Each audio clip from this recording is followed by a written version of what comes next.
పరిశుద్ధుడైన మా ప్రియ పరలోకపు తండ్రి, కృపగలిగిన మా దేవ, కనికర సంపన్నుడా, విడువక మా ఎడల మీరు చూపిస్తున్న మీ నిత్య కృపకై, మీ విశ్వాస్యతకై, మీ మంచితనం అంతటికై మీకు వందనాలు. అవునయ్యా, మాకు జయ జీవితాన్ని ఇవ్వగలిగిన సమర్థుడమైన దేవుడు అని మేము రూఢిగా నమ్ముతూ ఉన్నాం. నిన్న రాత్రి జరిగిన తండ్రి ఉపవాస కూడికలో మమ్మల్ని మీరు దర్శించినందుకు మీకు వందనాలు. మీ దాసులు ఐజక్ గారిని మీరు నిలబెట్టుకొని మీరు మాకు అనుగ్రహించిన వర్తమానాన్ని బట్టి మిమ్మల్ని స్తుతిస్తున్నాం. ప్రభువా, నజరేతు అనుభవంలో మేము ఉండకుండా, ప్రభువా మీకు అభ్యంతరకరముగా మేము ఉండకుండా, ప్రభువా మిమ్మల్ని అంగీకరించి, ప్రభువా మీ నామమునకు తండ్రి మహిమ ఘనతను తెచ్చేవారుగా మేము జీవించినట్లుగా మమ్మల్ని మీరు తండ్రి ఇంకను సిద్ధపరచమని ప్రార్థన చేస్తూ ఉన్నాం. ఈ యొక్క ఉదయకాలపు ఉపవాస ప్రార్థన కొడుకును కూడా మీ పాదాల చెంత సమర్పిస్తున్నామయ్యా. ఇప్పటి వరకు సంఘ బిడ్డలందరూ చేసిన విజ్ఞాపన ప్రార్థనలకై, స్తుతి ఆరాధనలకై మీకు వందనాలు. మీ వాక్యాన్ని మేము ధ్యానించినయుండగా మాతో మీరు మాట్లాడండి, స్పష్టముగా మాట్లాడండి, సూటిగా మాట్లాడండి, తేటగా మాట్లాడండి, అర్థమయ్యే రీతిలో మీరు మాట్లాడండి. ఆధ్యాత్మికమైన జీవితంలో మేము మేలులు పొందుకునే రీతిలో మీరు మాతో మాట్లాడండి. ప్రభువా, నన్ను బలపరచండి, పరిశుద్ధపరచండి, మీ సిలువ చాటును మరుగుపరచుకోండి. నా ప్రాణ ఆత్మ దేహములను శుద్ధి చేయండి. నా పెదవులను కాల్చి పవిత్రపరచండి. మీకు పవిత్రమైన సాధనంగా నన్ను వాడుకోండి. ఈ ఉపవాస కూడికలో మేము ఉజ్జీవింపబడినట్లుగా, మా నిర్జీవ క్రియలను విడిచి శ్రేష్టమైన ఆధ్యాత్మికమైన అనుభవంలోనికి మేము ఎదుగునట్లుగా, మా జీవితంలో పెను మార్పు మేము చూచినట్లుగా మీ వాక్యము ద్వారా మమ్మల్ని దర్శించమని, మా అందరితో మీరు మాట్లాడమని, లైవ్లో వీక్షిస్తున్న మా ప్రియులను మీరు దర్శించమని మీ నామమునకు మహిమ చెల్లిస్తూ యేసుక్రీస్తు వారి పరిశుద్ధ నామమును బట్టి ప్రార్థిస్తూ నాము తండ్రి. ఆమేన్, ఆమేన్. మంచిది ప్రియ దేవుని బిడ్డలారా, మరొక మారు ఈ రెండవ ఉపవాస కూడికకు చేరవచ్చిన మీ అందరికీ మన ప్రభువును రక్షకుడునైన యేసుక్రీస్తు వారి శ్రేష్టమైన నామమున మీ అందరికీ శుభాభివందనాలు తెలియజేస్తున్నాం. ప్రభు మిమ్మల్ని, మీ కుటుంబాలను సమృద్ధిగా దీవించునుగాక.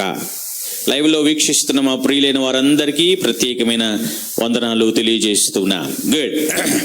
నిన్న రాత్రి అద్భుతమైన సందేశాన్ని దేవుడు తన సేవకుల ద్వారా మనకు అనుగ్రహించారు. ఈ ఉదయకాల సమయంలో కూడా అద్భుతంగా దేవుడు మనతో మాట్లాడుతూ ఉండగా దేవుని యొక్క వాక్యాన్ని మనము ధ్యానం చేయడానికి సిద్ధపడదాం. మీరు డైరీలు, పెన్నులు చక్కగా తీసుకొచ్చారని, చెబుతున్న వర్తమానాన్ని జాగ్రత్తగా మీరు వింటూ దాన్ని నోట్ చేసుకుంటున్నారని నేను నమ్ముతూ ఉన్నాను. ఒకవేళ దేవుని వాక్యాన్ని ఎవరైనా నోట్ చేసుకోకుండా ఉంటే వారు త్వరపడి దేవుని వాక్యాన్ని మీరు చక్కగా మంచి నోట్బుక్, డైరీలో మీరు నోట్ చేసుకోవాలి. తర్వాత మీరు చదవటానికి, ధ్యానం చేయడానికి మీకు ఉపయోగకరంగా ఉంటుంది. నేను ఎల్లప్పుడూ ప్రతిరోజు చెప్తున్నట్లుగా ప్రతి కూడికలో మీతో పాటు ఖచ్చితంగా ఏ ప్రార్థన కూడికకు వెళ్ళినా బైబిల్, పాటల పుస్తకం, తర్వాత నోట్స్ ఆర్ ఎనీ డైరీ మీతో ఉండాలి. ఓకే, చక్కగా మీరు దేవుని యొక్క వాక్యాన్ని మీరు ధ్యానం చేయవలసిందిగా ప్రేమతో మనవి చేస్తున్నాను. ఉపవాస కూడికలు. ఏ కూడికలండి?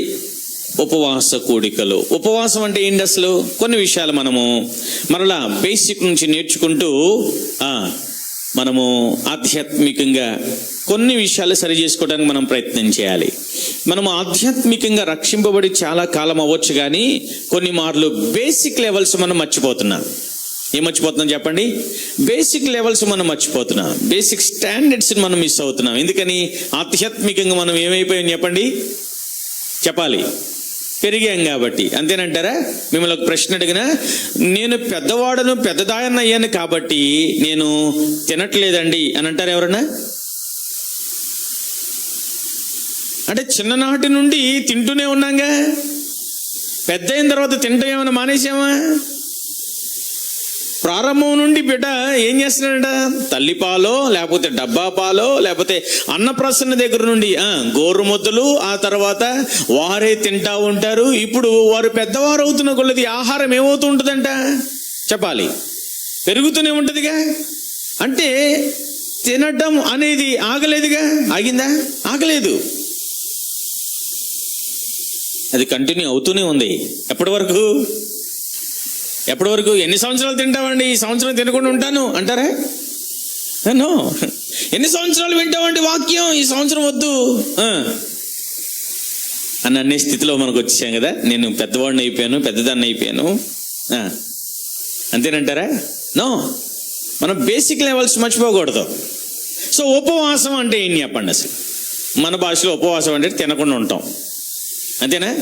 ఉపవాసం అంటే ఏంటి చెప్పండి? తినకుండా ఉండటం, అంతేనా? కడుపు మార్చుకోవటం. ఇంకా కొంతమంది భాషలో ఉపవాసం అంటే ఏం లేదంటే అన్నం మానేసి మిగతా అన్నీ తింటమేనండి. ఏంటంటే భోజనం మానేసి ఏనా, అంతేనా? భోజనం ఒక్కటి మానేయాలి, అన్నం తప్ప మిగతా అన్నీ తింటమే ఉపవాసం, అంతేనండి? ఇంకొంతమంది ఏమంటారంటే ఉపవాసం అంటే తినేవేమి ఉండకూడదండి. ఉపవాసం ఉన్నప్పుడు తాగే ఉండాయండి. ఉపవాసం అంటే ఏంటంటే ఓన్లీ లిక్విడ్ ఐటమ్సే తీసుకుంటామండి, అంతేనా నాన్న Joshua? Only liquid items, no eatable items. ఆ రోజే ఓఆర్ఎస్లు, ఇంకా జ్యూసులు, ఆ రోజు అది ఉపవాసం, అది డ్రింకింగ్ ఉపవాసం. నానా ఎనర్జీ డ్రింక్స్, ఓ సూపర్. అదేనా ఉపవాసం అంటే? పర్వాలేదు, మీరు దూరం కూర్చున్నారుగా, మాస్కులు తీసేయండి, నో ప్రాబ్లం, ఫ్రీగా కూర్చోండి. దూరం కూర్చున్నారుగా, కొంచెం ఒకవేళ దగ్గరగా ఉన్న వాళ్ళు దూరం కూర్చోండి, పర్లేదు. అంత భయమే, వామ్మో, తీసేయండి అమ్మా, మాస్కులు తీసేయండి, పర్లేదు, దూరం కూర్చోండి. మీరు మాస్కులు తీస్తే మీ ఫేస్ చాలా క్లియర్గా కనబడుతుంది నాకు, లేకపోతే మీరు మాస్క్లో ఉపవాసం చేస్తున్నటువంటిది. Okay good. అసలు ఉపవాసం అంటే ఏంటి? తినకుండా ఉండటం. Okay good. ఖాళీ కడుపుతో ఉండటం.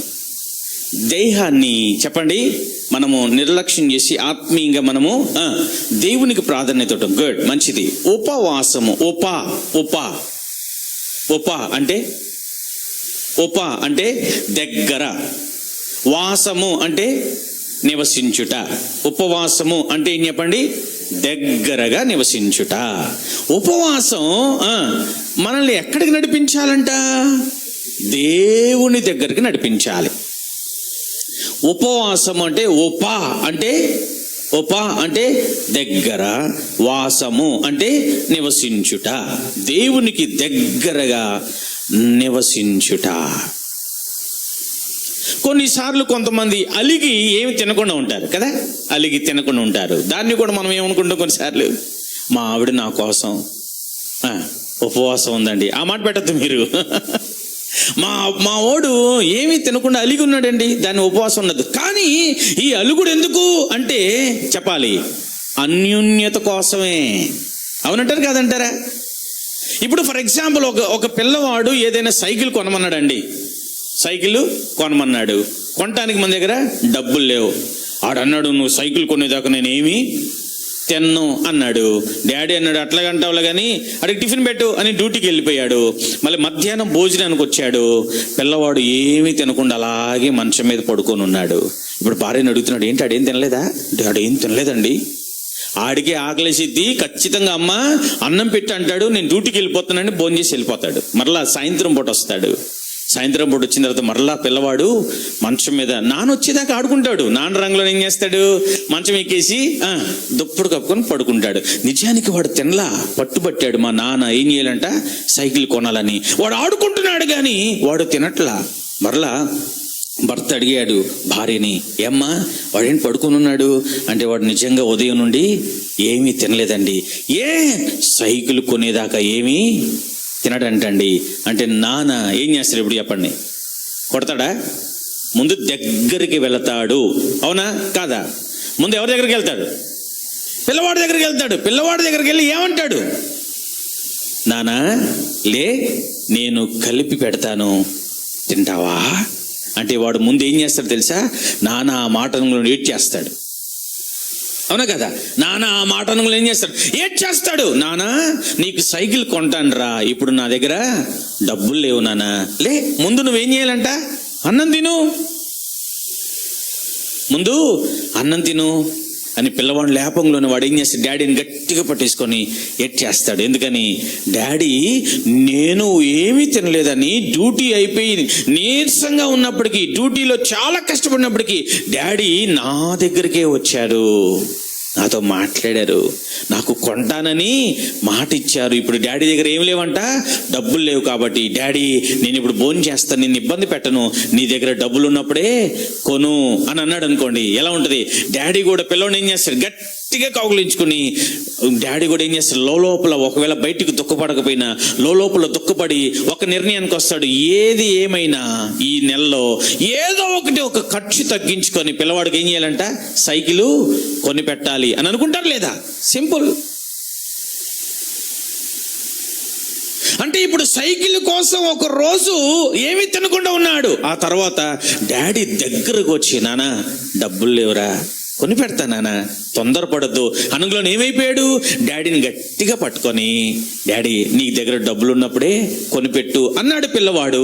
డాడీ చక్కగా ఏం చేస్తున్నాడంట, అన్నం తినిపిస్తుంటే సంతోషంగా ఆకలి మీద ఆవురావురని ఏం చేస్తున్నాడంట, తినేస్తున్నాడు.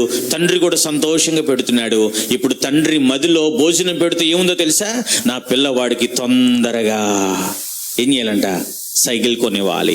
నేను అంటాను, ఇందులో ఏముందో తెలుసా, అన్యోన్యత ఉంది. ఇప్పుడు ఈ ఖాళీ కడుపు బిడ్డను ఎక్కడ నడిపించిందంట, తండ్రి యొద్దకు. తండ్రిని ఎక్కడ నడిపించింది, బిడ్డ యొద్దకు. Wow, simple. ఉపవాసం అంటే దేవుని దగ్గర నివసించడం. ఈరోజు ఎందుకు మీరు ఉపవాసం ఉన్నారు?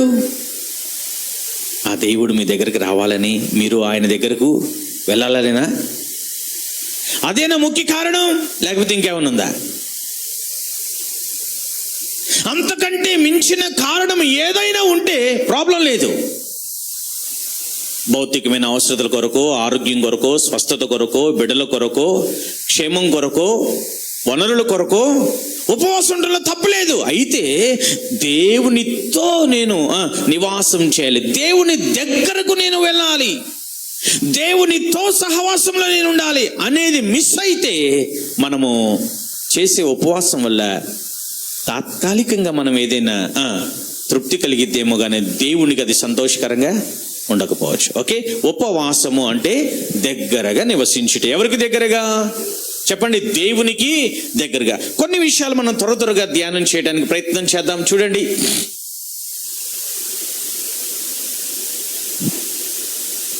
మూడు విషయాలు మీ ముందు నేను ఉంచుతాను. ఎందుకు మనం ఉపవాసం ఉండాలి? ఉపవాసం అంటే దేవునికి దగ్గరగా నివసించుట కొరకు మనం ఉపవాసం చేయాలి. ఫాస్ట్, ఉపవాసము.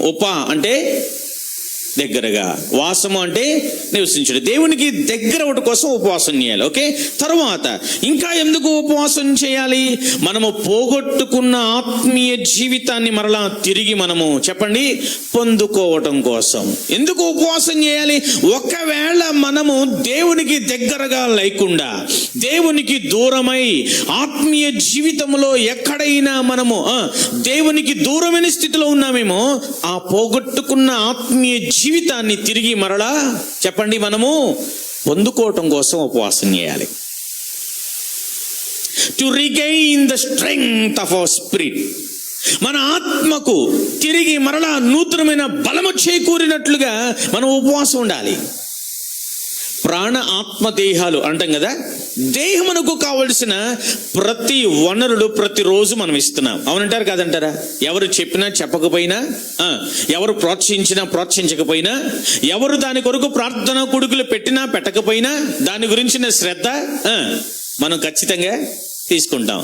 పళ్ళ గురించిన శ్రద్ధ తీసుకుంటాం మనం అంటే బ్రహ్మాండంగా తీసుకుంటాం. ఏమండి, నెలకు ఒకసారి ఎవరు చెప్పినా చెప్పకపోయినా, పాస్టర్ గారు ఉపవాస కొడుకు పెట్టి బ్రష్ మారుతున్నావమ్మా అని అడిగినా అడగకపోయినా, మీరు నెలకు ఒకసారి ఏం చేస్తారు? మాట్లాడరండి, బ్రష్ మారుస్తారా? దేని గురించిన శ్రద్ధ అది? పళ్ళ గురించిన శ్రద్ధ.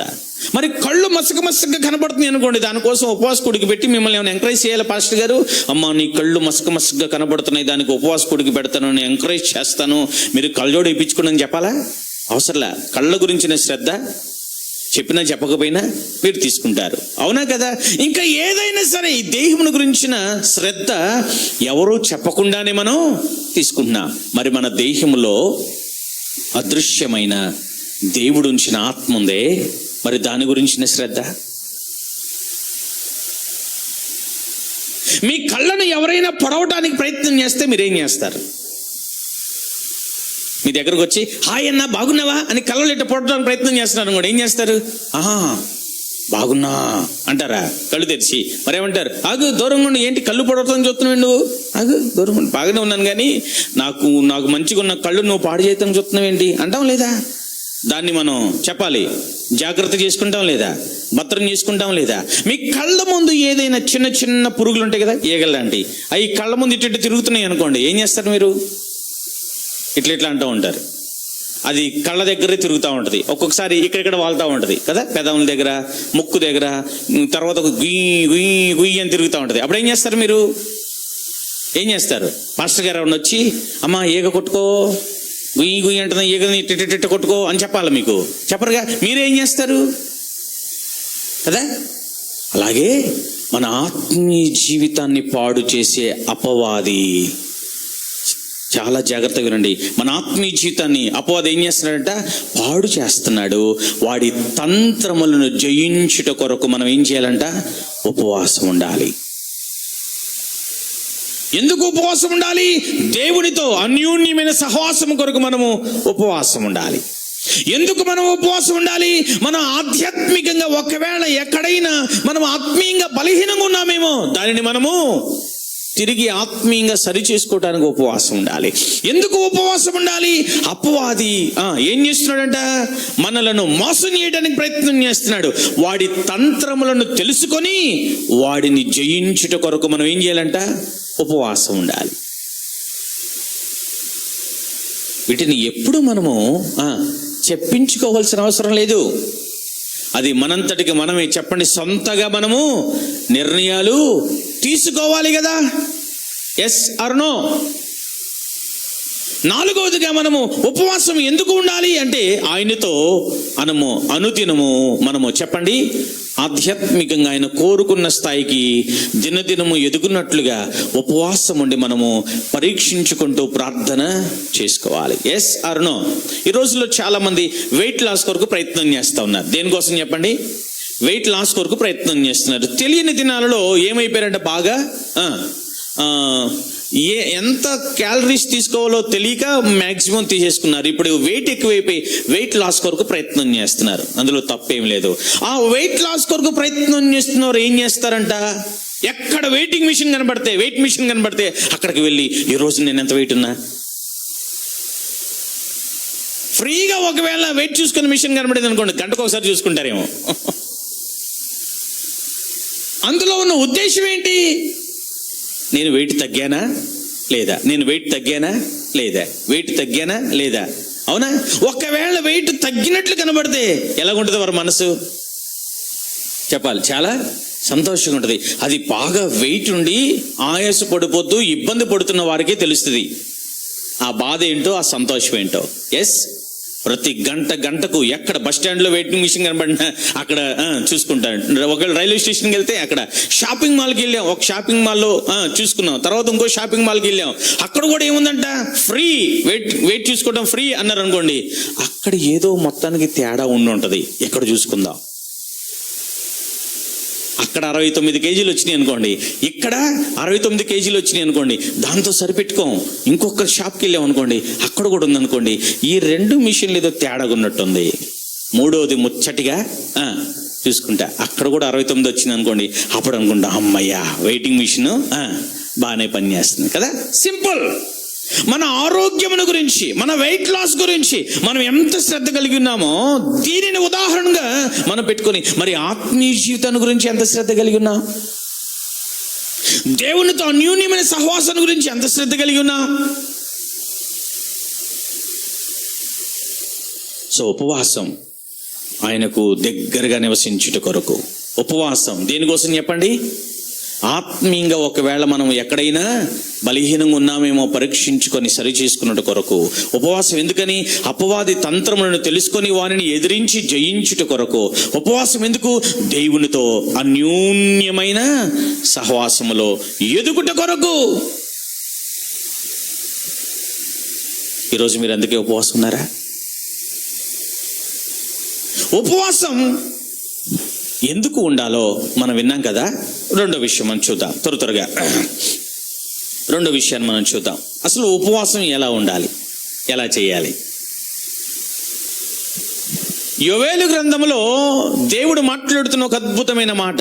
యోవేలు గ్రంథం 1వ అధ్యాయం. యోవేలు గ్రంథం 1వ అధ్యాయం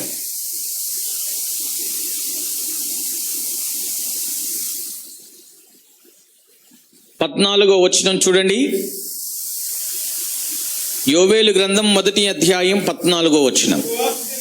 ఉపవాస దినము ప్రతిష్ఠించుడి.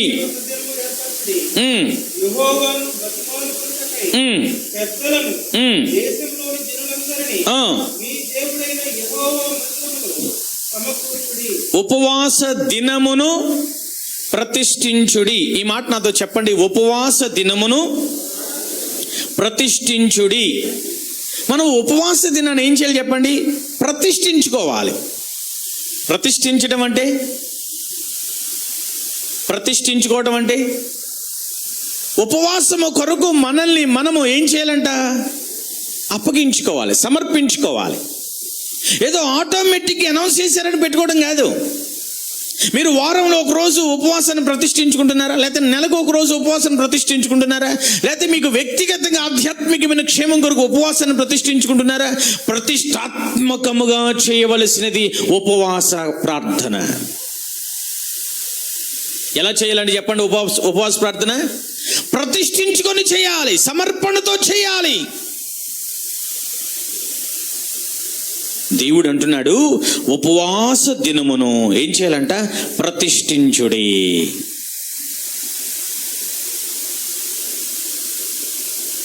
ఉపవాసం కొరకు మనల్ని మనం ఏం చేయాలంట? ప్రతిష్ఠించుకోవాలి. ప్రతిష్ఠించుకుంటున్నామా? ఈ ఉపవాస దినం కొరకు మనల్ని మనం సిద్ధపరచుకున్నామా?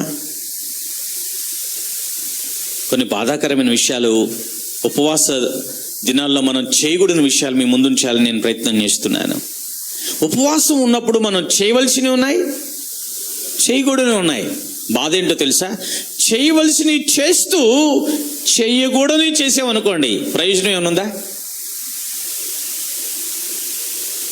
చేయవలసినవి ఏంటో అవే చేయాలి.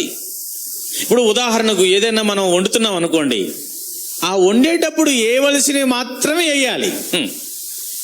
వేయకూడని కూడా వేస్తే,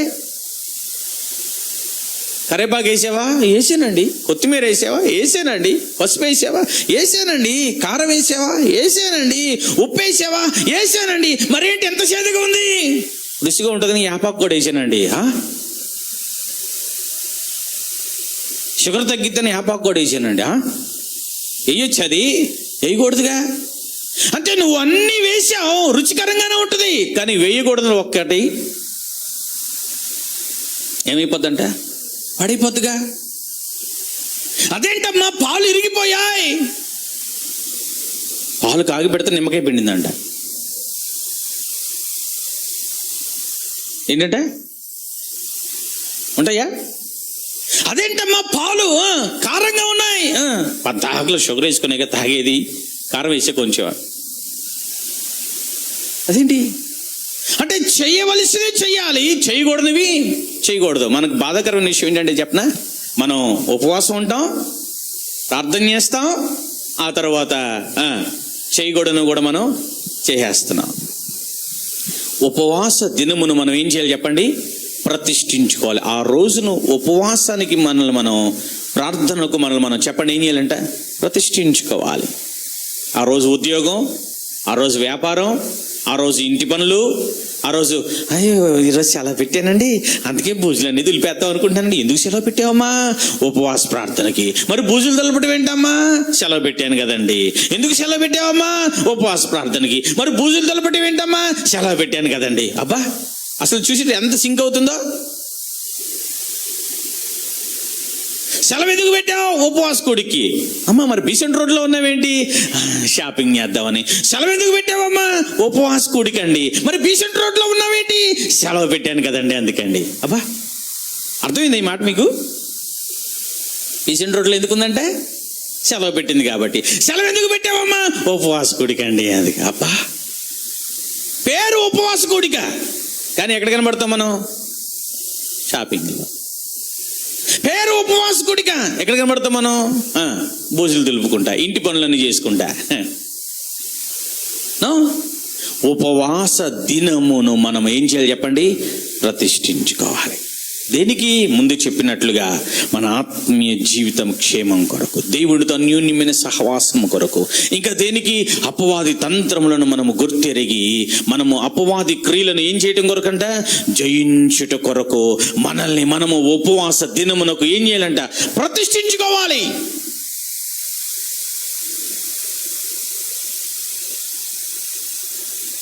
అదే ప్రతిష్ఠతతో మనం ఈరోజు దేవుని సన్నిధిలో చేరామా? అదే మధ్యాహ్నం వరకు ఉంటుందండి, ఆ తర్వాత మిగతా కార్యక్రమం. ఒకవేళ మందిరంలో ప్రార్థన గుడికి జరగకపోవచ్చు, కానీ నీ గృహంలో నీవు కొంత విశ్రాంతి, ఆ తర్వాత వాక్య ధ్యానం, ఆ తర్వాత ప్రార్థన, ఆ తర్వాత ఏదైనా వర్తమానం వింటమే కానీ ఇంకా మిగతా పనులు ఆ రోజు మనం ఏమీ చేయకూడదు. అసలు ఒకవేళ కూడిక అయిపోయిన తర్వాత ఇంటికి వెళ్ళి కొంతసేపు విశ్రాంతి తీసుకొని మరలా దేవుని యొక్క వాక్యాన్ని చేత పట్టుకొని దేవుని మందిరంలోకి వచ్చి వాక్యము చదువుతూ ప్రార్థన చేస్తూ నీ కుటుంబమును ఎత్తిపట్టి, నీ బిడ్డలను ఎత్తిపట్టి, నీ జీవితాన్ని ఎత్తిపట్టి దేవుని సన్నిధిలో నీవు ఆ రోజంతా నిన్ను నీవు ప్రతిష్ఠించుకొని ప్రార్థన చేయటం వల్ల నీవు నిజముగా నీ జీవితంలో గొప్ప మేలు చూస్తావు. దేవునికి స్తోత్రం. ఇంక వేరే పనులేమి మనం పెట్టుకోవద్దు. Let us dedicate the day for fasting prayer. రోజంతటిని మనము చెప్పండి ఉపవాస కూడికకు మనల్ని మనం ఏం చేయాలంట? ప్రతిష్ఠించుకోవాలి. ఉపవాస దినము, ఏ డే ఆఫ్ ఫాస్టింగ్. ఉపవాస గంటలు కాదు, ఉపవాస పూట కాదు. చెప్పండి, ఉపవాస గంటలు కాదు, ఉపవాస పూట కాదు, ఉపవాస దినము. ఏ డే ఆఫ్ ఫాస్టింగ్. డే అంటే ఎన్ని గంటలు? అబ్బా ఏం చెప్పారు? ఏ డే ఆఫ్ ఫాస్టింగ్ అంటే ఎన్ని గంటలు? డే అంటే ఎన్ని గంటలు చెప్పండి? 2 గంటల. మనం చాలా తెలియగలం. రోజుకి 2.5 గంటలు నాకు ప్రార్థన సమయం అండి. No, a day of fasting అంటే ఆ రోజంతా మనము చెప్పండి ప్రతిష్ఠించుకోవాలి. ప్రతి వారం మనం ఉపవాసం ఉంటున్నాం, గుడ్. అయితే నెలలో ఒక్కరోజు ఖచ్చితంగా మనము చెప్పండి మనల్ని మనం ప్రతిష్ఠించుకుని సంఘముగా దేవుని సన్నిధిలో చేరి మనము ఆయన సన్నిధిలో ఏం చేయాలంట? ప్రార్థన చేయాలి. యేసుక్రీస్తు వారు మత్తయి సువార్తలో అద్భుతంగా కొన్ని విషయాలు తెలియజేస్తున్నారు. మనము ఉపవాసం ఉన్నప్పుడు ఏం చేయకూడదు, ఎలా ఉండకూడదు, ఎలా ఉండాలి అనే విషయాలు చూడండి. మత్తయి సువార్త 6వ అధ్యాయం, మత్తయి సువార్త 6వ అధ్యాయం 16వ వచనము నుండి చదువునానా. మీరు ఉపవాసము చేయునప్పుడు ఎలా ఉండకూడదంట? మీరు ఉపవాసము చేయునప్పుడు వేషధారులై ఉండొద్దు. అంటే ఏంటమ్మా అంత నీరసంగా ఉన్నావు? ఈరోజు ఏంటంట? ఉపవాసం అండి. అబ్బా ఏంటంట? ఈరోజు ఏంటంట? ఉపవాసం అండి. అమ్మమ్మో, మీరు ఉపవాసం కూడా ఉంటారా అంటే? అబ్బా మామూలు ఉపవాసం కదండి. శుక్రవారం నుండి స్టార్ట్ అవుతుందండి. ఆదివారం బల్లారాధన అయ్యే వరకు ఎంత ఉపవాసం తెలుసండి. నిజమా అమ్మా? ఏమి తినరా అంటే? తినకుండా ఎట్టుంటామండి? ఉండగలవండి? అసలే షుగర్ కదండి, అసలే బీపీ కదండి. అమ్మమ్మో తినకూడపోతే మళ్ళీ షుగర్ వచ్చిద్దేమోనండి. అందుకనే పూర్తిగా ఉపవాసం ఉండండి. మధ్యాహ్నం అల్పాహారం, ఉదయం ఏం చేస్తామంటే అల్పాహారం తీసుకుంటామండి. మా తల్లే ఉదయం అల్పాహారం తీసుకుంటావా? మరి మధ్యాహ్నం కూడా భోజనం చేయమండి, కాస్తంత అల్పాహారమే తీసుకుంటాడు. అబ్బా, మరి సాయంత్రం భోజనం మాత్రం అసలు చేయమండి, కాస్తంత అల్పాహారం తీసుకుంటాండి. మరి రాత్రంతా కష్టం కదండి, మధ్యరాత్రి వేళ కాస్తంత. మరి బయటికేమో చెప్పాలి. యేసయ్య అంటున్నాడు, మీరు ఉపవాసం ఉన్నప్పుడు చెప్పాలి, వేషధారుల వలె దుఃఖముఖులై ఉండకుడి. ఈ మాట నాతో చెప్పండి, దుఃఖముఖులై ఉండకుడి అని చెప్పండి. దుఃఖముఖులై ఉండకూడదు అని చెప్పండి. అంటే మాటకు అర్థం ఏంటి? మీరు ఉపవాసం ఉన్నప్పుడు సంతోషంగా ఉండండి. దేవునికి స్తోత్రం. అబ్బా, అంతేనా? దుఃఖముఖులై ఉండొద్దు, ఏడుపు మొహాలు పెట్టుకొని ఉండొద్దు. అంటే మీరు ప్రార్థన చేసినప్పుడు ఓ ప్రార్థనలో మీరు కన్నీటి ప్రార్థన చేయొచ్చు. కన్నీటి ప్రార్థన చేయొద్దని అంటలేదు, ఆంగ్లార్పు ప్రార్థన చేయొద్దంటలేదు, రోదన చేస్తూ ప్రార్థన చేయొద్దంటలేదు. ప్రార్థనలో మీరు కన్నీరు కార్చండి. కానీ ఒకవేళ ఎదుటి వారికి కనబడినప్పుడు, మీరు వీధుల్లో తిరుగుతున్నప్పుడు, ఇరుగు పొరుగు వారి మీతో మాట్లాడుతున్నప్పుడు, వారికి వేషధారుల వలె ఎలా ఉండకూడదంట? దుఃఖముఖులై ఉండొద్దు.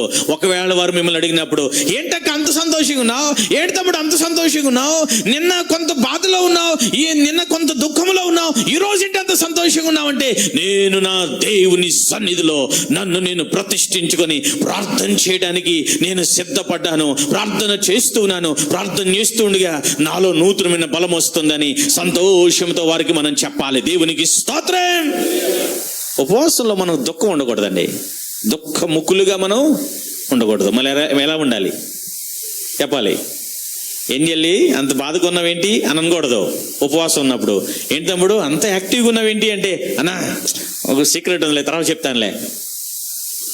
ఏంటంట సీక్రెట్ ఉన్న తర్వాత చెప్తాను. ఏం బాబా సీక్రెట్ చెప్పు అంటే, ఆ తర్వాత రోజు వచ్చి, ఏం లేదన్నా, నేను ఆధ్యాత్మికంగా ఎదుగుట కొరకు నన్ను నేను ఉపవాస దినం ప్రతిష్ఠించుకున్నానన్నా, నేను దేవుని సన్నిధిలో ఏంటంట నేను ప్రార్థనలో గడిపానన్నా.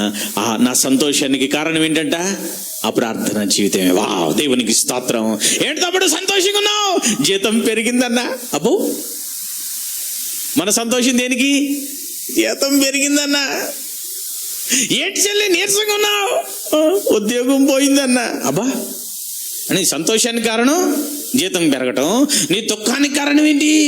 ఉద్యోగం పోయింది. ఇదేనా? మన దుఃఖానికి కారణం ఏమో తెలుసా? నేను నా దేవుని సన్నిధిలో గడపవలసినంత సమయం గడపలేకపోతున్నాను, దానికి మనం దుఃఖపడాలి.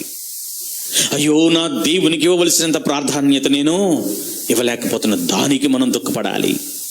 మనం ఎందుకు సంతోషించాలి తెలుసా? దేవుని సన్నిధిలో ఉండే కృప దేవుడు నాకు ఇచ్చాడు, అందుకు మనం సంతోషంగా ఉండాలి. ఉపవాసం దుఃఖముఖులుగా ఉండుట కొరకు కాదు అని యేసయ్య మనకు స్పష్టంగా తెలియజేస్తున్నారు. మరి ఎలా ఉండాలంట ఆ రోజు చెప్పండి? సంతోషంగా ఉండాలి, ఆనందంగా ఉండాలి. సంతోషం పొంగింది, సంతోషం పొంగింది, సంతోషం పొంగుచున్నది. అబ్బా, అంతేనా? కుతూహల మార్పాటమే. ఏం పాడుతున్నారు? సంతోషంగా పాడుతున్నారు కదా, నవ్వుతూ పాడదామా? కుతూహల మార్పాటమే నా యేసుని సన్నిధిలో, కుతూహల మార్పాటమే నా యేసుని సన్నిధిలో, ఆనందమానందమే. నవ్వుతూ పాడదాం. నా యేసుని సన్నిధిలో చప్పట్లు కొడుతూ ఆనంద, నా యేసుని సన్నిధిలో కుతూహల మార్పాటమే నా యేసుని. సంతోషముతో ఆయనని స్తుతిద్దాం. కుతూహల మార్పాటమే. శక్తినిచ్చు యేసు, జీవమిచ్చు యేసు, జయంపై జయమిచ్చును. ఎస్, శక్తినిచ్చు యేసు, జయంపై జయమిచ్చును, ఏకముగా కూడి హోసన్న పాడి ఊరంతా చాటెదము.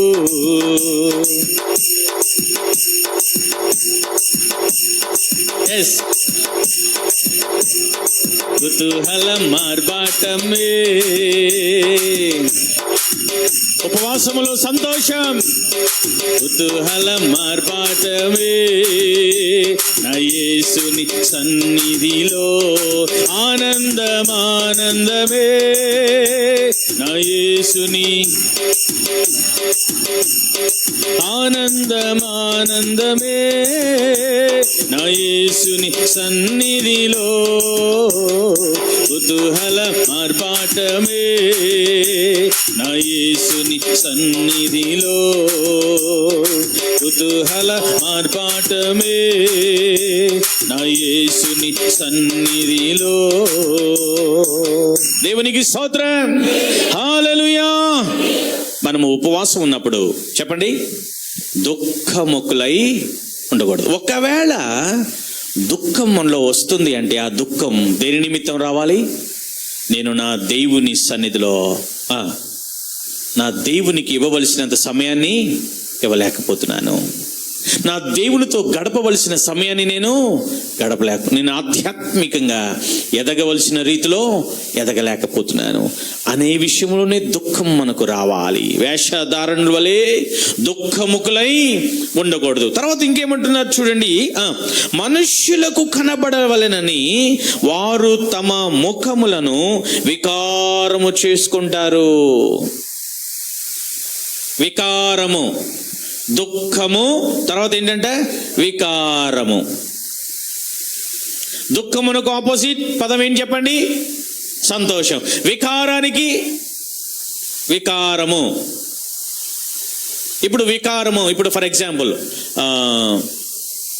నోట్లో ఏదైనా మందేశారు అనుకోండి, ఎలా పెడతాం మనం?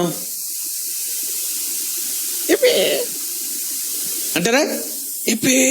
దాన్ని వికారం, అయిష్టం. వికారం అంటే అయిష్టం, అవునండి. అదే నోట్లో ఎవరైనా తేనె పోసారనుకోండి, తేనె పోసారనుకో, ఎలా? ఇంకో స్పూన్ ఎత్తావా, ఇంకో అంతేనా? అప్పుడు వికారం ఉంటుందా? అంటే ఉపవాసం ఉన్నప్పుడు మనము అయిష్టంగా వికారంగా ఉండకూడదు. మరి ఎలా ఉండాలంట? తేనె కంటే, జుంటె తేనె ధారల కంటే మధురమైన దేవుని వాక్యం, మధురమైన దేవుని సన్నిధిని మనం ఆస్వాదిస్తుండగా, ఇంకో స్పూన్ ఉందా, ఇంకో స్పూన్ ఉందా, ఒక డబ్బా ఇస్తావా, ఇంటికి తీసుకెళ్తా, మా పిల్లలకి పెడతా అంటావా లేదా? తేనె. మన చింతపల్లి వెళ్ళినప్పుడు 1 లీటర్ తేనె, ఒరిజినల్ తేనె. ఏ తేనె? ఒరిజినల్ తేనె తీసుకొని వచ్చా. ఆ తేనె ఒకవేళ మీకు కావాలంటే 1 స్పూన్ ఇస్తాను. స్పూన్ 100 రూపాయలు. అయినా సరే మీరు అయినా పర్లేదు తీసుకుంటారు. ఎందుకని? ఒరిజినల్ తేనె కావాలి. ఒకవేళ ఉచితంగా 1 స్పూన్ మీ చేతిలో వేసి చూడండి, ఒరిజినల్ తేనె ఎట్లా టేస్ట్గా ఉందా లేదా అని వేసాను అనుకోండి, అదంతా స్పూన్ అంతా ఏం చేస్తారు, ఒక్క దెబ్బకే లాగేసి అని మళ్ళీ ఏమంటారు? వదినా, అన్నయ్య, ఇంకొక అంటారు లేదా? 1 కేజీ తెచ్చాడు అన్న, మాకు కూడా ఇంకో కేజీ తీసుకురావచ్చుగా, కేజీ 500 రూపాయలు అంటే అంటున్నాను. తేనెను మనం వికారంగా తినం, తేనెను మనం వికారంగా తినం. Yes or no? ఉపవాసం ఉన్నప్పుడు మన ముఖాలు ఎలా ఉండకూడదంట? వికారం ఉండకూడదు. ఎందుకో తెలుసా? అది దేవుని దివ్యమైన సన్నిధిలో మనము చెప్పండి సంతోషముగా గడిపే రోజు. దేవునికి స్తోత్రం, హల్లెలూయా. ఇంకా ఉండాలి, ఇంకా ఉండాలి, ఇంకా ప్రార్థన చేయాలి, ఇంకా నా దేవునితో నేను మాట్లాడాలి, ఇంకా నా దేవునితో నేను సంభాషించాలి, ఇంకా నా దేవునితో నా మనవులు నేను తెలియచేయాలి, ఇంకా నా దేవుని వాక్యాన్ని నేను చెప్పండి వినాలి, వినాలి, తనివి తీరా వినాలి అని మనలో ఏం పెరగాలంట? ఆసక్తి పెరగాలి. దుఃఖముఖులై ఉండకూడదు. మనుష్యులకు కనబడవాలని ఎలా ఉండకూడదంట? వేషధారుల వలె ఉండకూడదు. మనుష్యులకు కనబడిన ముఖమును ఏం చేయకూడదంట? వికారము చేసుకోకూడదు అని అంటూ వారు తమ ఫలము పొంది ఉన్నారు. 17వ వచనం. ఉపవాసము చేయుచున్నట్టు మనుషులకు కనబడవలనని కాక రహస్యమందున్న నీ తండ్రికే కనబడవలనని.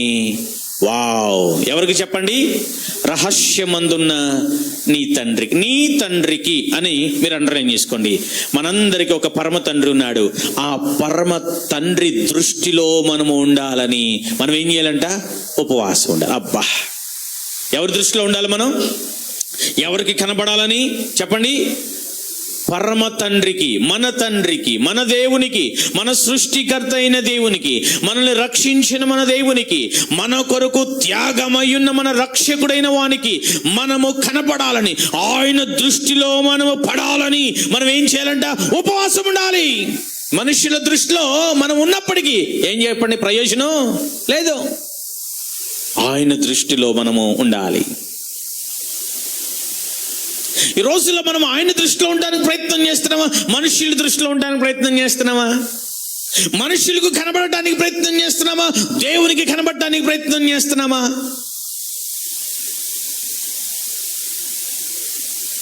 మన మాటలు, మన పాటలు, మన చర్య, మన క్రియలు, మనం చేసేది మనుషుల దృష్టిలో కనబడాలని చేస్తున్నామా?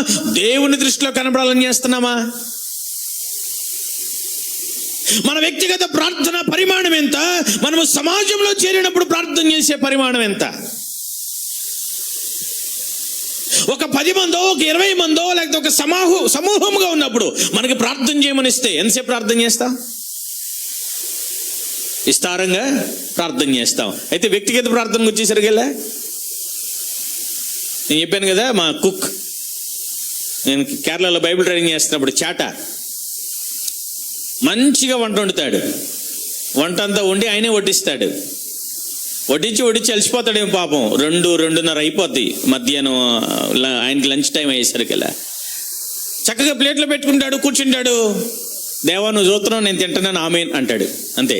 ఏమంటాడు? దేవా నువ్వు చూస్తున్నావు, నేను తింటున్నాను, amen. Lord you looking, I eating, amen అంటాడు. ఆయనకు వచ్చింది ఇంగ్లీష్ పాస్. ఏంటంటే lord you looking, I eating, amen. అయిపోయింది. మన వ్యక్తిగత ప్రార్థనగా వచ్చేసరికల్లా lord you looking, I eating, amen. అయితే బయట ఎవరైనా భోజనాలు పిలిచినప్పుడు ప్రార్థన చేయమన్నారు అనుకోండి, ప్రభువా ఈ భోజనం సిద్ధపరిచిన వారిని, వారి ఇంటి వారిని, వారి బిడ్డలను, వారిని అత్యధికంగా ఆశీర్వదించు. కానా విందులో, కళ్యాణ వేడుకలో నీటిని ఏం చేసేవంట? ద్రాక్షరసంగా మార్చి 5 రొట్టెలు 2 చిన్న చేపలను. ఏంటి మీకు ఏమైనా డౌటా? 5 రొట్టెలు ఏంటి 2 చిన్న చేప? మరి చెప్పరేంటి? 5 రొట్టెలు 2 చిన్న చేపలను 5,000 మందికి పంచావు. ఇది కూడా 5,000 మంది. అక్కడ ఉంది 500 మందే. ఏం లేదు. ఏంటంట, మనం హైలైట్ అయిపోవాలి అక్కడ. మనం అక్కడ ఏమైపోవాలంట? అమ్మో వాక్యాలు ఎత్తిపట్టి మరి ప్రార్థన చేస్తున్నాయి. హైలైట్ అవటం కాదు, ఇంకొక నిమిషం ప్రార్థన ముందుకెత్తే నోటికి ప్లాస్టర్ వేసి పక్కబడేస్తారు. ఎందుకని? ఆల్రెడీ వీళ్ళు ఎప్పటి నుంచో వెయిట్ చేస్తున్నారు. దేనికోసం? ఆకలి ఎత్తున్నారు. ఈయనరో మొత్తం వాక్యం అంతా. ఆదియందు దేవుడు భూమి ఆకాశమును సృజించెను. ఈరోజు ఆహారమును కూడా దేవుడే ఏర్పాటు చేసెను. ఆదాము అవ్వలకు మంచి ఆహారం ఇచ్చెను.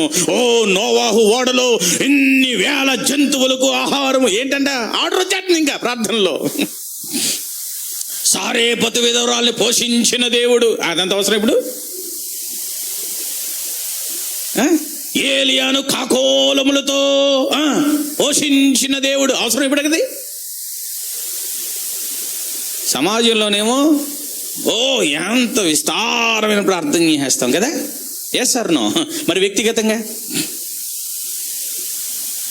నీ తండ్రికి కనబడవాలేనని. అబ్బా, ఇంకొక మాట చెప్పనా? ఆ తండ్రి మనము ఆయనకు కనబడాలని ఆయన ఎదురు చూస్తున్నాడు. దేవునికి స్తోత్రం. మన బాధ ఏంటో తెలుసా? ఉపవాసం ఉంటున్నాం, కడుపు కాల్చుకుంటున్నాం, కానీ ఆయనకి కనపడకుండా అన్ని చేసేస్తున్నాం మనం. అది సమస్య. సమస్య ఏంటి చెప్పండి? ఆయన దాకా వెళ్ళట్లా. ఎక్కడ తృప్తి పడిపోతున్నాం? మనుష్యులకు కనబడవాలని ఇక్కడ ఈ భూ సంబంధమైన అనుభవాలతో తృప్తి పడిపోతున్నాం. నో, ఈరోజు ఒక తీర్మానానికి వద్దామా? రహస్యమందు చూచుచున్న నా తండ్రికి, చెప్పండి, నేను కనబడాలి. ఆయన దృష్టి నా మీద పడాలి. ఆయన నన్ను, చెప్పండి, దృష్టించాలి. అదే అంటున్నాడు చూడండి, ఎంత స్పష్టంగా ఆయన చెప్తున్నారో. ఉపవాసము చేయుచున్నట్లు మనుష్యులకు కనబడవలనని కాక రహస్యమందున్న నీ తండ్రికే కనబడవాలనని. అబ్బా, నీ తండ్రికే కనబడాలి, నీ దేవునికే కనబడాలి. ఆయన దృష్టిలో మనం ఉండాలి.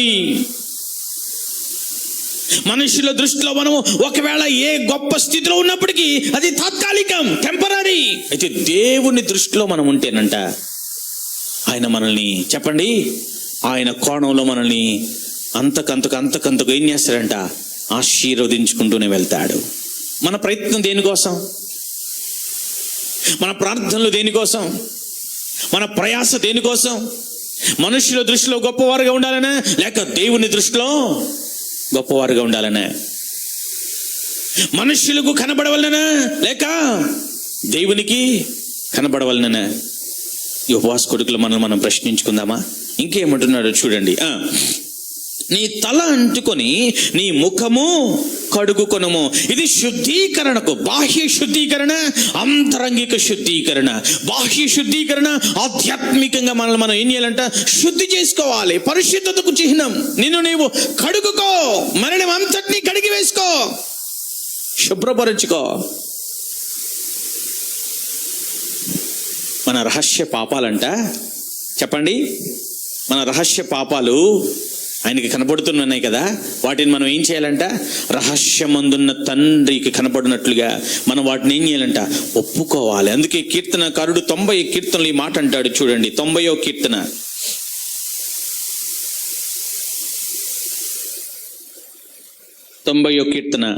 8వ వచనంలో, మా దోషములను నీవు నీ ఎదుట నుంచుకొని ఉన్నావు, నీ ముఖ కాంతిలో మా రహస్య పాపములు కనబడుచున్నవి.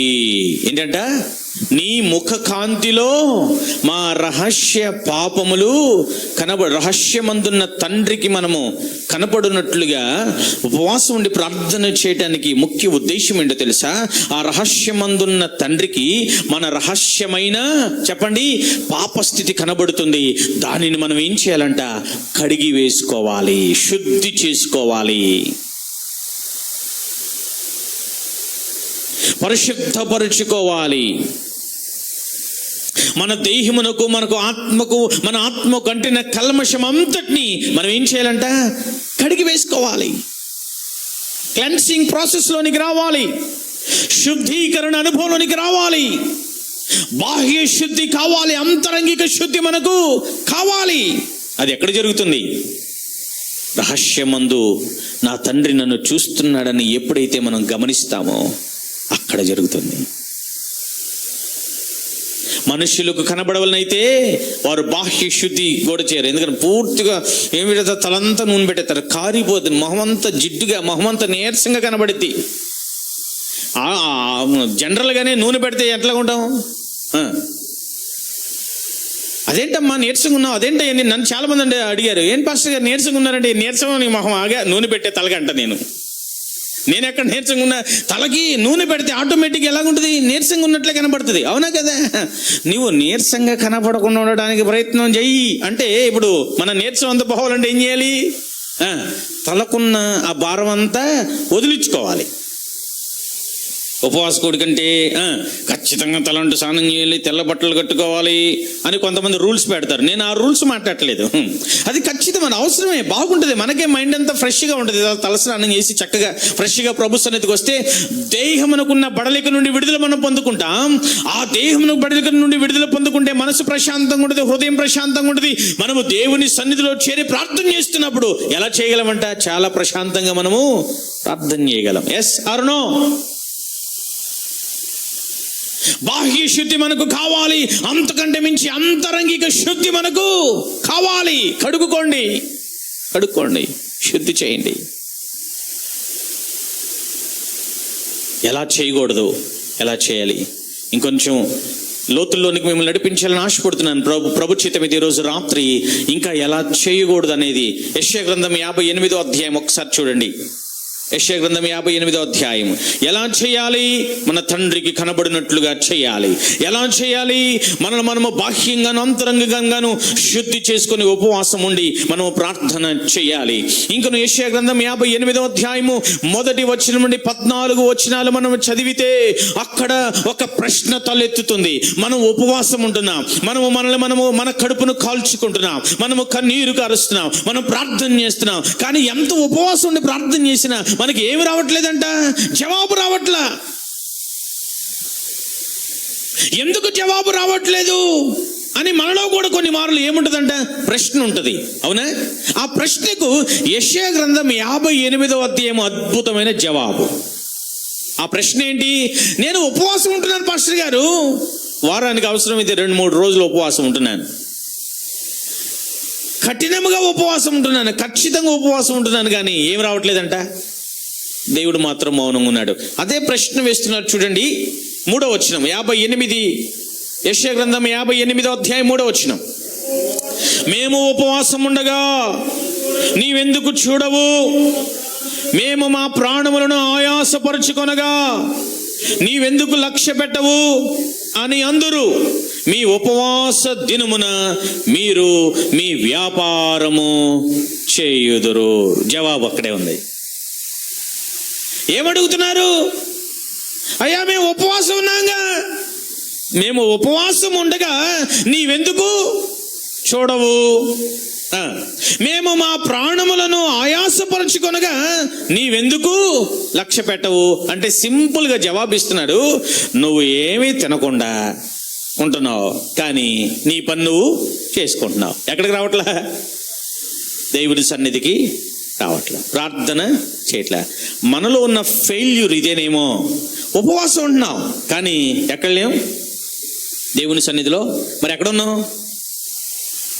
వ్యాపారం, ఉద్యోగం, వ్యవసాయం, ఇంటి పనులు, ఇవే చేసుకుంటున్నాం. కానీ అసలు ఉపవాసం మనం ఎందుకు ఉండాలి? ముందే మనం విన్నాం. ఉపవాసము అంటే ఈ ఉపవాసం మనం ఎక్కడికి నడిపించాలి? దేవుని దగ్గర నివసించినట్లుగా నడిపించాలి, దేవునికి దగ్గరగా మనల్ని చేయాలి. అయితే ఉపవాసం ఉంటున్నాం కానీ ఎక్కడ ఉంటున్నాం? దేవునికి దూరంగా ఉంటున్నాం. మరలా ఏం ప్రశ్న వేస్తున్నావు? ఉపవాసం ఉంటున్నాం కానీ నువ్వెందుకు మా ఉపవాసం లక్ష్య పెట్టవు? ఎందుకు చూడవు? ఎందుకు వినవు? ఎందుకు జవాబు ఇవ్వవు? ఎందుకు పట్టించుకోవు అని అంటున్నాం. ఉపవాసం అంటున్నాం, టమాటాలే కేజీ 20 రూపాయలే అని అడుగుతున్నాం. వ్యాపారం చేసే వాళ్ళ గురించి మాట్లాడుతున్నాను. ఉపవాసం ఉంటున్నాం, ఎక్కడికి వెళ్తున్నాం చెప్పాలి? డ్యూటీకి వెళ్ళిపోతున్నాం. ఉపవాసం అంటున్నాం, చెప్పాలి ప్రభు సన్నిధిలో మనం మాట్లాడరండి, కనబట్ల. ఇప్పుడు మీకు జవాబు వచ్చేసి ఉంటుంది. అంటే నువ్వు వారాన్ని అంతా ఉపవాసం ఉన్నా, దేవుని సన్నిధిలో లేకుండా, దేవునితో సమయాన్ని గడపకుండా, ప్రార్థన చేయకుండా, నేను డ్యూటీలో ఉన్నానండి, ఉపవాసం ఉన్నానండి. మన సంఘ బిడ్డలు కూడా కొంతమంది లైవ్లో ఉన్నట్లున్నారు. ఈ లైవ్లో వీళ్ళు ఎక్కడున్నారు తెలుసా? డ్యూటీల్లో ఉన్నారు. వాళ్ళు అనుకుంటున్నారు, అమ్మయ్య మేము మందిరంలో లేకపోయినా ఎక్కడున్నామంట? ఉపవాస కుడికిలో ఉన్నామని అనుకుంటున్నారు. తమ్ముళ్ళు, చెల్లెళ్ళు, డ్యూటీలకి వెళ్ళిన వారు, వ్యాపారాలు చేస్తున్నవారు, టమాటాలు అమ్ముతున్నవారు. ఇప్పుడు టమాటాలు ఎవరు అమ్మరలేండి, యాపిల్ అమ్ముతున్న వాళ్ళు ఎవరు ఉన్నారా? ఎండాకాలం మొదలైందిగా జ్యూస్ షాప్ పెట్టామండి, జ్యూస్ అమ్ముతున్నామండి, మేము జ్యూస్ అమ్ముతున్నాం కానీ జ్యూస్ తాగమండి. ఉపవాసం అండి.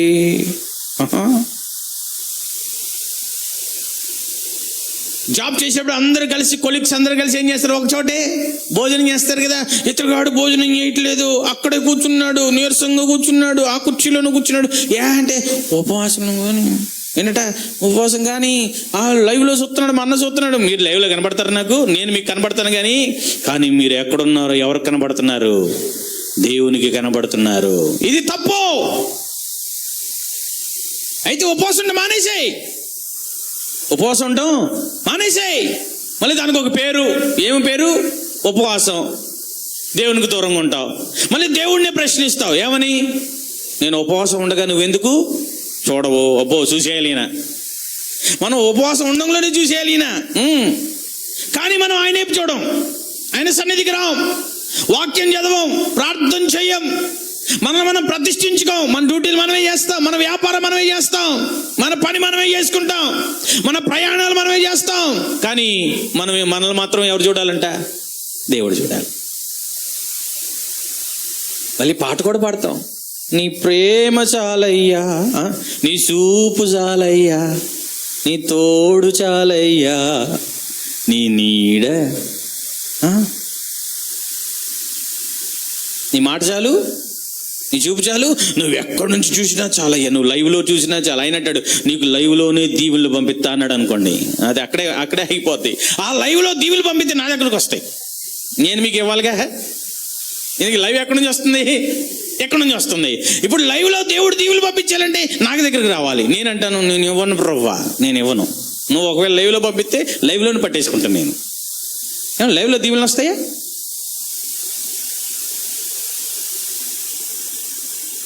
అని స్పష్టంగా మాట్లాడుతున్నాడు. 58వ అధ్యాయం మీరు ఇంటికి వెళ్ళి చదవండి. దేవుని సేవకుని నేను మనవి చేస్తున్నా, ఈ ఉదయకాలపు ఉపవాసకుడికి అయిపోయిన తర్వాత మిమ్మల్ని ప్రోత్సహిస్తున్నాను, ప్రేమతో చెప్తున్నా, ఇంటికి వెళ్ళి కొంతసేపు ఒకవేళ విశ్రాంతి తీసుకోండి, మరలా వచ్చేసేయండి. మీరు వ్యక్తిగతంగా మోకరిల్లి ఒక్కొక్క స్తంభం దగ్గర ప్రభు సన్నిధిలో మోకరిల్లి ప్రార్థన చేసుకోండి, వాక్యం చదవండి, ప్రార్థన చేసుకోండి, వాక్యం చదవండి, ప్రార్థన చేసుకోండి, ఒక్కొక్క అంశం బట్టి ప్రార్థన చేయండి. మరలా కొద్దిసేపు వాక్యం చదవండి, మరలా ఒక అంశాన్ని ఎత్తిపట్టి ప్రార్థన చేయండి, మరలా కొద్దిసేపు వాక్యాన్ని చదవండి, ప్రభు సన్నిధిలో గడపండి. అది మనకు వ్యర్థమయ్యే సమయం మాత్రం కాదు, అది నిజముగా మనకు నిండైన ఆశీర్వాదాలు తెచ్చే సమయం. దేవునికి స్తోత్రం.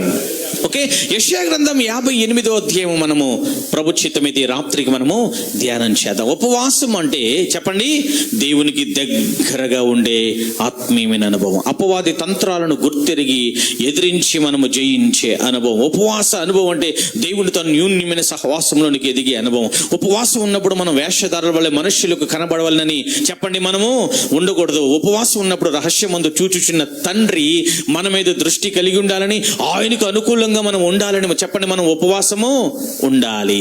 ఉపవాసం ఉన్నప్పుడు మనం ఏం చేయకూడదంట చెప్పండి. ఉద్యోగం మనము చేయటానికి వీలు లేదు, వ్యాపారం చేయడానికి మనం వీలు లేదు, సాయంత్రం పూట ఇంటికి వెళ్ళి ప్రార్థన చేసుకుంటా, రాత్రి జాములో ప్రార్థన చేసుకుంటా అంటే అది వీలు పడదు. ఎందుకని? ఉపవాసము అసలు దేవునికి మనల్ని కనెక్ట్ చేసేది కనుక ఉపవాసం మనం ఉంటే ఖచ్చితంగా ఆ పూటైనా, ఆ రోజైనా, ఆ రోజులైనా, ఆ వారమైనా మనము దేవునితోనే చెప్పండి అన్యూన్యమైన సహవాసంలో ఉండాలి. దీనిని తప్పి ఇంకా ఏం చేసినా వాక్యం అంటుంది 58వ అధ్యాయంలో 3వ వచనంలో, ఆయన ఉపవాసాన్ని చెప్పండి చూడడు. మా ప్రాణాలు మేము ఆయాసపరుచుకుంటున్నామయ్యా, నువ్వెందుకు లక్ష్య పెట్టవు అంటే ఆయన అంటున్నాడు సింపుల్గా, మీరు మీ వ్యాపారాలు చేస్తూనే ఉన్నారుగా, మీ పనులు మీరు చేస్తున్నారుగా, మీరు ఉపవాసం ఉంటున్నారు కానీ ఆ ఉపవాసంలో నాకు ఏం లేదంట, స్థానం లేదుగా, నాకేం లేదంట, ప్రాధాన్యత లేదుగా, నన్ను మీరు పిలవట్లేదుగా, నాతో మీరు మాట్లాడట్లేదుగా, నన్ను మాట్లాడమని మీరు కోరుకోవట్లేదు కదా. మీరు వ్యక్తిగతంగా మీరు కోరుకున్న రీతిలో ఉపవాసం ఉంటున్నారు కానీ నేను కోరుకున్న రీతిలో మీరు ఉపవాసం ఉండట్లేదు కదా అని ఆయన స్పష్టంగా తెలియజేస్తున్నాడు. ఈరోజు ఈ ఉపవాస కూడిక మన ఆత్మీయ జీవితాలను ప్రశ్నిస్తూ ఉండగా, మన ఆత్మీయ జీవితాలను పరిశీలనాత్మకమైన అనుభవానికి నడిపిస్తూ ఉండగా, ఈ రోజు నుండి అయినా ఆయనకు ప్రాధాన్యత ఇస్తూ, ఆయనకు మనం ప్రాధాన్యత ఇస్తూ, ఆయనతో సమయం గడుపుతూ, ఆయనలో ఎదుగుట కొరకు, ఆయనకు మన సమస్యలు చెప్పుకొని ఆయన ద్వారా పరిష్కారం పొందుకున్నట్టు కొరకు మనము ఉపవాస దినాన్ని ఏం చేద్దామని చెప్పండి, ప్రతిష్ఠించుకుందాం. ఉపవాస దినమును చెప్పండి ప్రతిష్ఠించుడి. చెప్పండి ఉపవాస దినమును ప్రతిష్ఠించుడి. ఆ ప్రతిష్ఠతతో మనము ఇక మీదటైనా ప్రభుకి ఆ రోజును మనము ప్రతిష్ఠించుకొని ప్రభు సన్నిధిలో కుటుంబాలుగా ప్రార్థన చేద్దాం. ఆయన గొప్ప కార్యాలు మనము రుచి చూద్దాం. అటువంటి శ్రేష్టమైన దేవుని దృష్టికి అనుకూలమైన ఉపవాసపు అనుభవానికి ప్రభు మనల్ని సిద్ధపరిచి నడిపించును గాక. ఆమేన్. తల వంచుకుందాం, ప్రార్థన చేసుకుందాం. ఈ రోజులో ఉపవాసం చేస్తూ ఉన్నాం, అయితే ఆ ఉపవాస కూడికల్లో ప్రార్థన జరగట్లేదేమో. ప్రభు సన్నిధిలో ఉండట్లేదేమో, ఉద్యోగాలు చేస్తున్నామేమో, వ్యాపారాలు చేస్తూ ఉన్నామేమో, వ్యవసాయం చేస్తున్నామేమో,